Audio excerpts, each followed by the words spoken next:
I mariti come tutti i mariti sono praticamente loro scuola. Sono sempre stata convinta di essere forte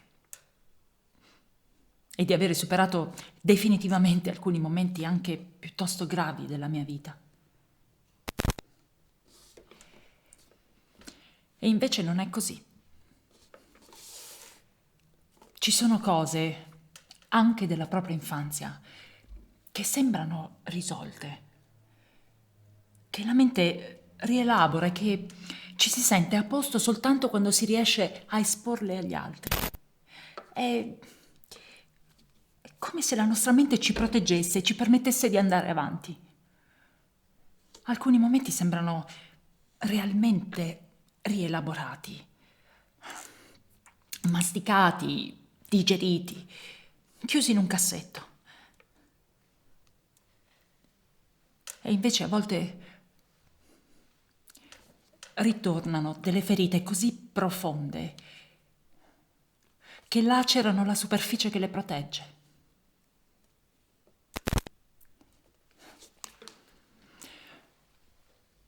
Io appartengo a quelli dell'amore classico. Ho pensato di farmi una famiglia classica, benché non sia l'unica che riconosca come tale. E sotto questo punto di vista ho tentato di vivere la mia vita in modo classico. La persona con la quale ho costruito la mia famiglia l'ho incontrata alcuni anni fa all'università. Quasi uno stereotipo.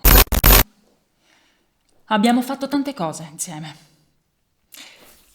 Abbiamo viaggiato, abbiamo costruito una casa e abbiamo fatto una bambina splendida. Forse perché era arrivato il momento di farla, non so nemmeno se fossimo realmente pronti.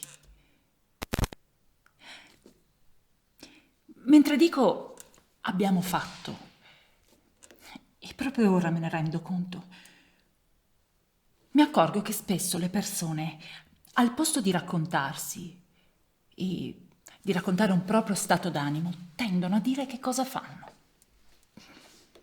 Come stai? Bene, ho fatto. A cosa pensi? Ho fatto un lavoro. Ma in realtà non dicono mai come stanno. Non si soffermano mai sullo stare.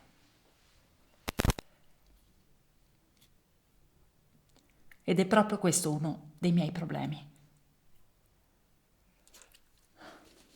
Con il mio compagno ho fatto tante cose, ma non so se sono mai stata bene, serena. Ma siccome non reputo questa mia mancanza di serenità imputabile a lui, ho fatto il più possibile cose che mi facessero stare bene. Per quanto io possa star bene nel mio non stare mai ferma. Qualche tempo fa scopro che il mio compagno ha un'altra persona nella sua vita. E lo scopro come da routine, dal telefono. Mi ha detto che ha preso una sbandata, che non è importante, che è come con me all'inizio. Nel dubbio io l'ho picchiato e ho sperato di fargli veramente male. Non volevo ammazzarlo, ma è stata la prima e unica volta in tutta la mia vita che con intenzione ho fatto del male fisico. E ancora oggi non provo alcun tipo di pentimento. Ho fatto un percorso lungo, impegnandomi per stare meglio, per trovare una mia normalità, dove nulla era più normale per me. Ho pensato di aver superato il momento più brutto, potevo solo ricostruire pezzo per pezzo. E invece 2 settimane fa vado dal mio terapeuta e gli racconto dei miei progressi verso la mia autostima, che ho prenotato un viaggio, che che è il mio primo viaggio da sola e che mi sento molto forte per questo. Mi sento bene e che mi sento persino più adeguata come madre. E poi gli racconto una cosa stupida, banale, come di essere andata in vacanza e di non essermi divertita per l'ennesima volta. E gli racconto che non mi diverto perché non sto ferma, perché con la testa continuo a pensare a che cosa fare il giorno dopo, a come organizzare la giornata.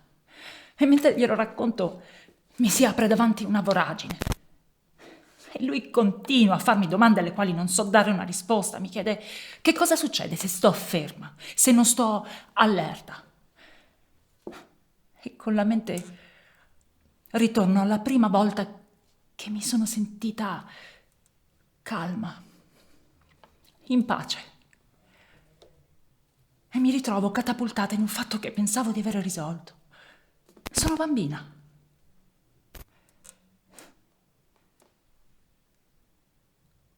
Bambina. E mi ritrovo a casa di amici di famiglia, dove ci sono un orto, i polli, i pavoni, tante cose belle agli occhi dei bimbi.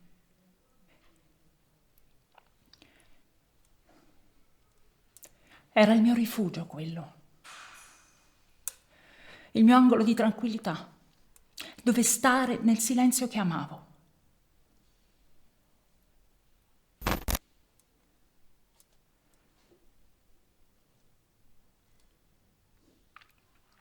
Un tizio mi molesta. Eh sì, cazzo, ma non è quello. Io l'ho superato alla fine quel momento. I ricordi. Quello che non ho superato è il contesto. E cioè che qualcuno mi avesse tolto la capacità di stare ferma con la testa, di non pensare a niente, di stare e basta. Di stare.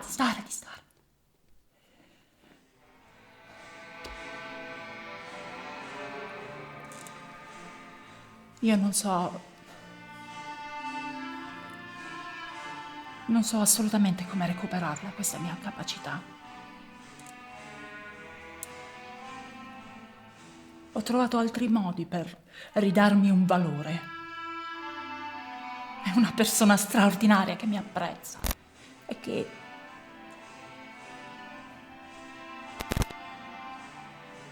ho questa urgenza di dire e di chiedere agli altri se loro riescono.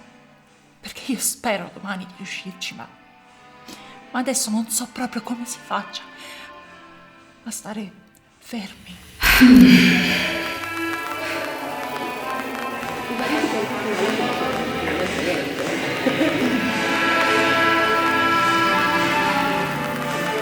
Le persone, se vogliono, si mostrano. Passare